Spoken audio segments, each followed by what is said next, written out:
What's up guys, this is DIY Car Projects, and today we're going to show you how to make your very own quick release mounts for your bumper from parts you can find at your local hardware store.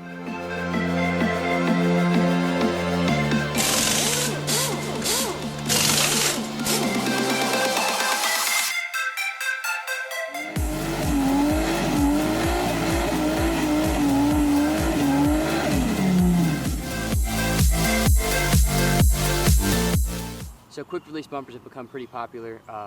People use them to take their bumpers off pretty quick so they can get to intercoolers on turbocharged cars.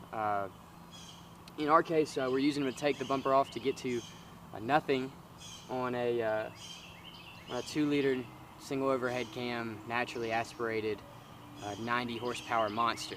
That's what this is. So no, I actually got quick releases just because I thought it'd be cool. This is my car that I just mess around on and learn new things on, so I ordered some, and they normally look like this. It's just I don't know, like a little machined piece that goes on your bumper right here, and there's an O-ring, like a rubber O-ring that goes around that. I did that for a little while. My wife was driving the car at the time and she would complain about how tacky it was, so I started thinking of new ideas, and so I've come up with 2 new ideas, and the one I'm going to do today I think is the best one. And so I'm going to show you guys how to do this. You don't have to order this kit, even though it's like $6 or $7. You can just go and get parts at Lowe's or Home Depot or wherever, some kind of hardware store like that. But yeah, so what you're going to need is you're going to need some zip ties, and I am under the strong belief that you need zip ties no matter what if you're going to be working on a car. I used to try to make my own brackets and things like that, and that was good, but then I moved out on my own and got married and realized that metal is expensive and zip ties just aren't. So you're going to need some zip ties, wire cutters, some washers and screws and things that I'm going to show you, but I've got to take mine apart in order to show you that. So let's take them apart.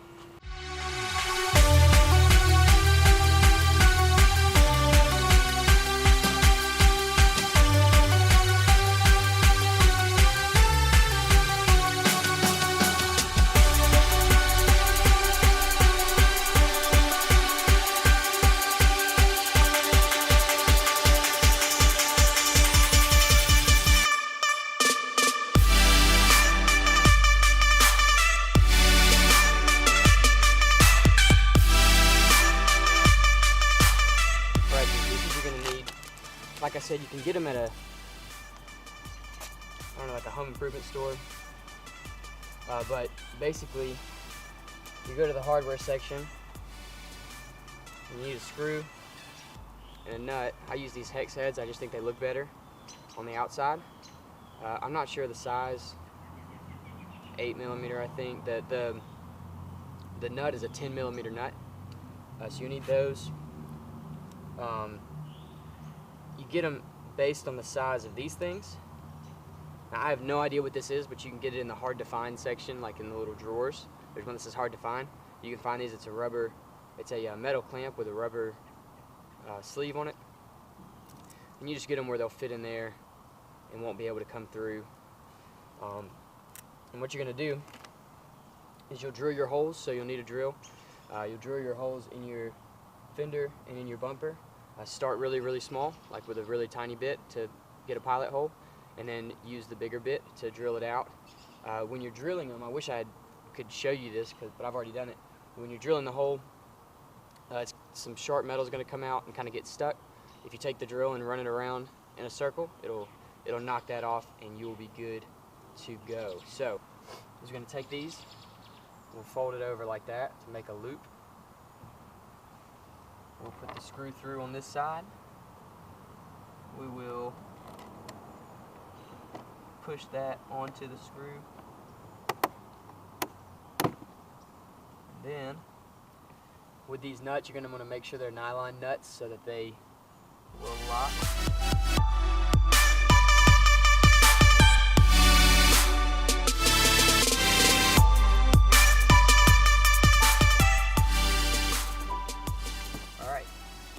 What that does is it gives you a loop to run a zip tie through. You put one in here, you put one in the fender, and then tighten it, and your bumper's connected. So we'll get the other 4 on, and then I guess we'll mount our bumper.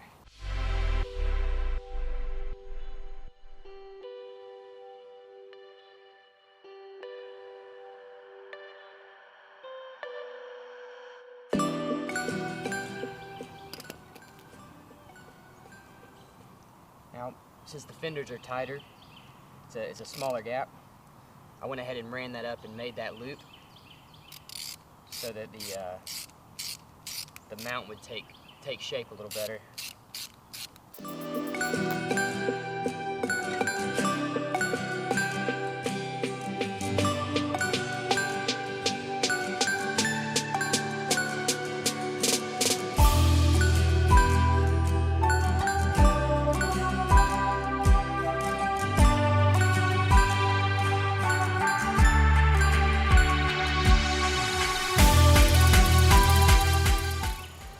I think that's it, so we'll put our bumper back on and we'll be done.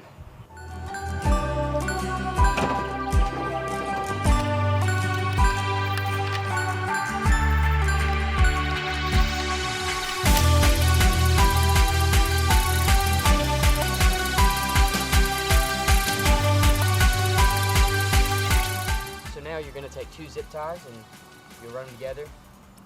Just make a short chain like that. We'll feed them up through these loops.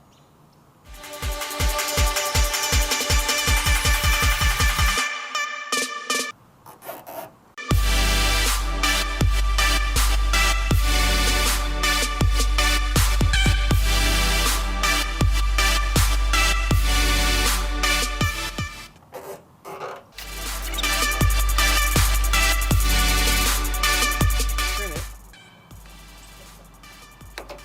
And you're done. Now you have a sweet bumper that comes off with 2 cuts.